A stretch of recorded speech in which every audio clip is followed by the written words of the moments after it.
pagi Bapak Ibu Saudara yang diberkati Tuhan, Jemaat Sion Altar dimanapun berada.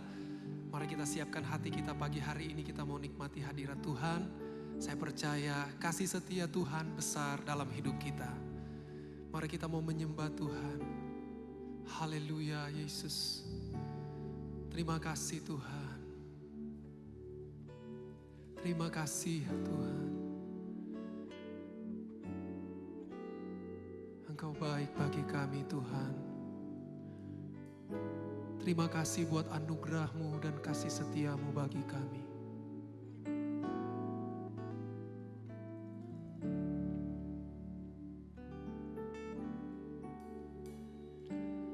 Besar setia-Mu Allah Bapakku. Besarlah kasih-Mu yang melimpah, tiada kurang dan tidak berubah, sempurna dan tetap selamanya.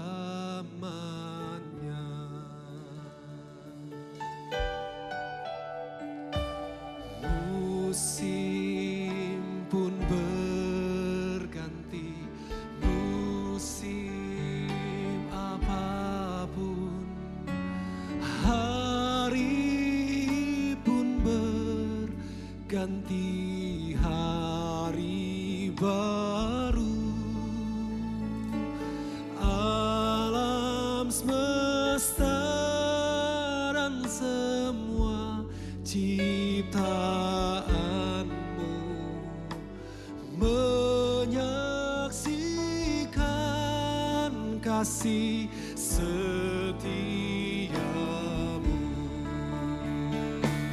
Besar setia-Mu, besar setia-Mu, tiap pagi nampak rahmat baru.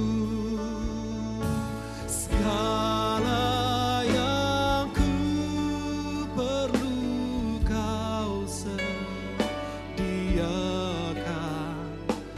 Besar setia-Mu kepadaku.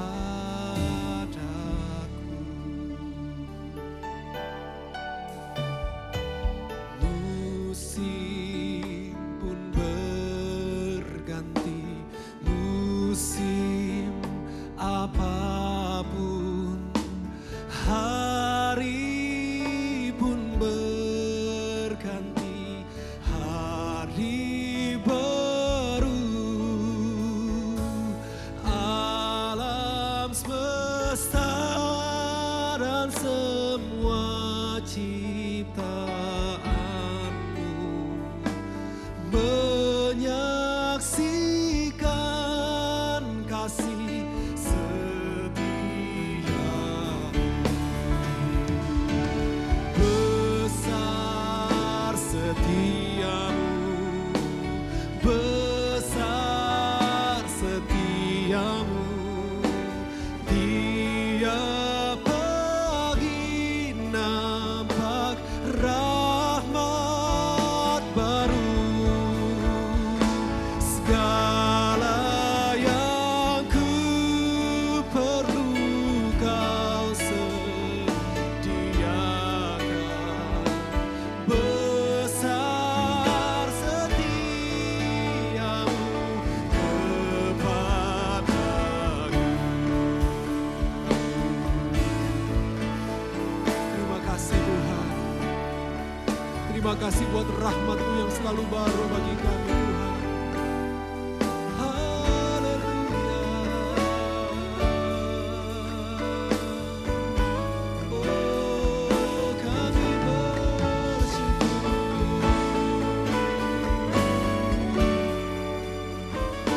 Terima kasih Tuhan. Segala puji hanya bagi Engkau Tuhan. Besar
Selamat pagi Bapak Ibu Saudara sekalian dikasihi Tuhan. Pada pagi hari ini senang sekali kita bisa berjumpa melalui program Morning Worship ya di GPD Zion Altar. Ya, senang sekali kita masih dipelihara, diberkati, mendapatkan nafas hidup yang baru di pagi hari ini. Nah, mari kita sama-sama mau mendengarkan atau kita mau membaca firman Tuhan yang saya ambil di dalam Filipi pasal 4 ayat yang ke-13. Berkata, segala perkara dapat kutanggung di dalam Dia yang memberikan kekuatan kepadaku. Dikatakan, segala perkara dapat kutanggung dalam Dia yang memberikan kekuatan padaku. Kita tahu pada hari-hari ini banyak perkara-perkara permasalahan dalam setiap kehidupan orang-orang percaya. Bahkan orang-orang yang tidak percaya pun juga banyak mengalami kesusahan. Tetapi sebagai orang yang percaya, kita tahu atau kita harus bagaimana kita mensikapi. Ya, Bapak Ibu, kalau misalnya kita perhatikan, firman Tuhan juga mengatakan di dalam 2 Timotius pasal 3 ayat yang 1, ketahuilah pada hari-hari terakhir, ya kita tinggal di akhir zaman, pada hari-hari terakhir akan datang masa yang sukar. Ya. Bahkan kalau Bapak Ibu perhatikan lagi dalam 2 Timotius pasal 3 ayat yang kelima, secara lahiriah mereka menjalankan ibadah mereka, tetapi pada hakikatnya mereka memungkiri kekuatannya. Nah, Bapak Ibu, ini adalah sesuatu yang menjadi musuh kita. Ya. Kadang-kadang kita merasa, oh kita sudah datang ibadah, kita sudah berdoa, tetapi pada kenyataannya kita tidak mempercayai, kita tidak mengharapkan, kita tidak mengimani, ya. Karena kita menjalankan itu hanya ya secara lahiriah saja, secara rutinitas saja. Nah, ini menjadi musuh ya untuk orang-orang percaya gitu ya. Nah, Rasul Paulus seperti di dalam Filipi pasal 4 ayat 13 dikatakan, segala perkara dapat kutanggung di dalam Dia yang memberikan kekuatan kepadaku. Ya. Rasul Paulus bukan main-main ya mengatakan ini begitu ya. Kalau kita pelajari, Rasul Paulus adalah orang yang sangat berpendidikan, orang yang penuh dengan pengalaman, orang yang terpanggil, ya, orang yang ditobatkan. Dia punya pengalaman secara pribadi dengan Kristus. Ya. Dan kita tahu dia mengusahakan pelayanan. Ya, kalau Bapak Ibu lihat suratan Filipi, suratan Tesalonika, dia mengusahakan pelayanan. Dia bekerja melayani jemaat Tuhan. Ya. Bukan suatu kenikmatan, tetapi juga kalau kita perhatikan dalam Filipi pasal 4 ayat 12, dikatakan, aku tahu apa itu kekurangan dan aku tahu apa itu kelimpahan. Dan dalam segala hal, dalam segala perkara tidak ada sesuatu yang merupakan rahasia bagiku. Baik dalam hal kenyang maupun dalam hal kelaparan. Baik dalam hal kelimpahan maupun dalam hal kekurangan. Jadi Rasul Paulus di sini mau bilang kepada kita semua, menasihatkan gitu. Kita boleh belajar katakan seperti itu. Bahwa ketika dia lagi melayani untuk orang lain, jadi bukan untuk diri dia sendiri, Bapak Ibu ya. Ya, kalau kita mungkin hari-hari ini mungkin sedang bergumul tentang diri kita sendiri. Tetapi Rasul Paulus ini lagi bergumul untuk orang lain. Ya. Tapi Rasul Paulus bilang, segala perkara tidak ada sesuatu merupakan yang rahasia bagiku. Dalam hal kenyang atau kelaparan, dalam hal kelimpahan atau kekurangan. Ya. Nah, maka itu di dalam, kita mundur lagi dalam ayat yang ke-11, kukatakan ini bukanlah karena kekurangan, sebab aku telah belajar mencukupkan diri dalam segala keadaan. Ya. Ya. Jadi kalau kita boleh tarik sedikit gitu ya, apa yang membuat Rasul Paulus ini tetap katakan survive, bertahan. Ya. Dikatakan karena kekuatan Allah yang memampukan dia. Dan juga yang kedua adalah karena dia belajar mencukupkan diri. Ya. Kita tahu keinginan daging akan membawa diri kita itu ketidakcukupan, ketidakpuasan. Tetapi keinginan roh adalah ketika kita melakukan kehendak Allah. Melakukan segala sesuatu yang terbalik dengan daging. Ya. Melakukan segala sesuatu yang terbalik dari dosa. Itulah keinginan roh. Ya. Nah, kalau kita lihat lagi, ya Bapak Ibu, kita mundur lagi. Kita boleh belajar dari Rasul Paulus. Rasul Paulus ingin meneladani apa yang dia perbuat. Kalau kita lihat mundur lagi dalam Filipi pasal 4 ayat yang keempat, dikatakan bersukacitalah senantiasa dalam Tuhan. Sekali lagi kukatakan bersukacitalah. Ayat 5, hendaklah kebaikan hatimu diketahui semua orang. Dikatakan Tuhan sudah dekat. Dikatakan kebaikan hatimu diketahui semua orang. Kebaikan adalah satu ciri dari sifat dari roh. Ya, Roh Kudus, buah roh, kebaikan. Ada sesuatu yang terbalik dari sifat kedagingan. Ya. Jadi ini harus diketahui, ini harus diusahakan, ya, harus digumuli. Ya. Jadi dalam konteks ini Rasul Paulus ini sedang melayani orang lain, bukan untuk diri dia sendiri, tetapi dia mau menasihati, ayo, gitu. Karena ini hari-hari terakhir, ya, justru kita harus mengusahakan kebaikan. Nah, ayat 6, janganlah hendaklah kamu khawatir tentang apapun juga, tetapi nyatakanlah dalam segala hal keinginanmu kepada Allah dalam doa dan permohonan dengan ucapan syukur. Jadi ada himbauan kepada kita, ya. Selain kita bergumul untuk diri kita sendiri, ya. Ayo kita juga berdoa untuk orang lain. Kita menyatakan apa yang menjadi kerinduan. Gitu ya. Saya percaya ketika kita dijamah oleh Tuhan, ketika kita percaya, gitu ya, hal-hal itu, kebaikan itu, keselamatan itu bukan saja untuk kita sendiri, tetapi untuk kita bagikan, ya, untuk kita saksikan, ya, supaya orang-orang bisa menerima berkat-berkat daripada Tuhan. Nah, ayat 7, damai sejahtera Allah yang melampaui segala akal akan memelihara hati dan pikiranmu dalam Kristus Yesus. Ya. Kadang-kadang hal-hal ini sepertinya kontradiksi kalau kita berpikir, loh saya aja belum katakan sempurna lah, begitu ya. Tetapi dalam hal ini Rasul Paulus mengajarkan justru damai sejahtera Allah yang melampaui segala akal akan memelihara hati dan pikiranmu dalam Kristus Yesus. Ya. Waktu kita bergumul, waktu kita berusaha untuk melayani, ya, menyaksikan apa yang Tuhan atau apa yang kita sudah usahakan untuk orang lain, seperti Rasul Paulus kepada jemaat di Filipi, di Tesalonika, gitu ya. Justru Tuhan akan memelihara damai sejahtera Allah. Ini seperti terbalik, begitu ya. Kadang-kadang kita berpikir lebih baik kita menerima daripada memberi, gitu ya. Lebih baik kadang-kadang kita berpikir, lebih bagus saya menerima daripada memberi. Tetapi justru kadang-kadang kita terbalik, kita belajar dari firman Tuhan, lebih baik kita memberi justru daripada menerima. Begitu.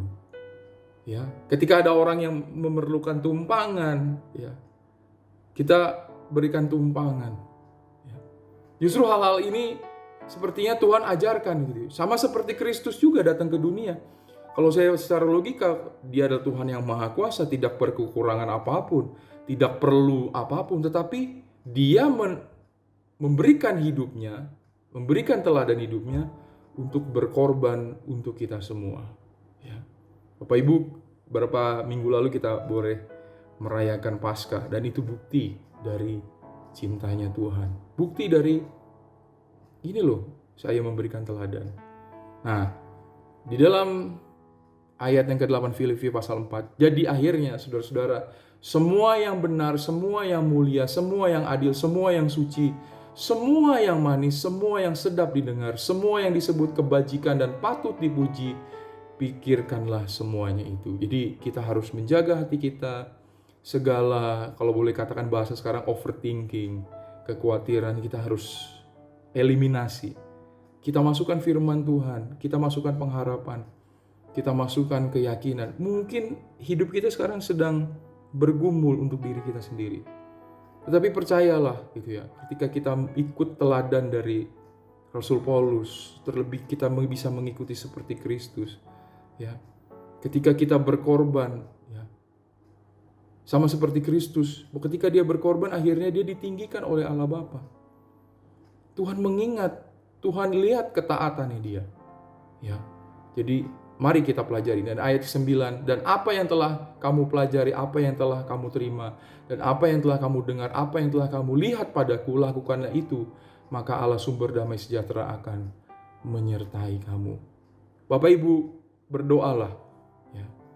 Roh Kudus akan mengajarkan kepada kita. Ya. Kita boleh membaca firman Tuhan, tetapi juga jangan lupa kita berdoa. Kita nyatakan seperti ayat 6 tadi.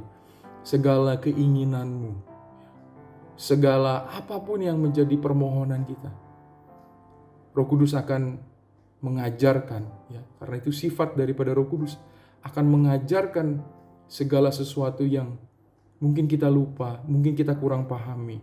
Ya, hari-hari ini ya menyongsong kenaikan Tuhan dan 10 hari doa. Ya, hari-hari mungkin juga kita lagi sedang bergumul dengan diri kita sendiri. Tetapi juga jangan lupa, ya, sama seperti Rasul Paulus mengatakan, segala perkara dapat kutanggung di dalam Dia yang memberikan kekuatan. Rasul Paulus dalam hal ini, dia sedang tidak bekerja untuk diri dia sendiri. Tetapi ketika dia bekerja untuk orang lain, melayani orang lain, justru damai sejahtera, kekuatan dari Tuhan yang memampukan. Roh Kudus yang memberikan kemampuan dan juga memberikan kekuatan untuk kita semua. Saya percaya itu juga terjadi kepada jemaat GPDI Zion Altar. Sama-sama kita berdoa. Bapa di surga, Engkau sungguh baik, Engkau sangat baik Tuhan Yesus. Pagi hari ini boleh sedikit firman Tuhan, berikan kami pengertian, memberikan kami iman percaya kami boleh melangkah lagi Tuhan. Terlebih supaya Roh Kudus itu terus menjamah kehidupan kami. Tuhan mengajarkan segala sesuatunya. Terlebih Roh Kudus juga memenuhi kehidupan kami Tuhan. Karena itu yang dirindukan oleh Kristus, supaya kami Tuhan sama seperti Engkau Tuhan Yesus. Tolong kami semua, berkati setiap usaha, pekerjaan, sekolah dari anak-anak-Mu ini. Tuhan, segala pergumulan kami taruh ke dalam tangan-Mu. Tuhan, Engkau yang memampukan kami. Di dalam nama Tuhan Yesus kami telah berdoa dan mengucap syukur. Amin. Besar setiamu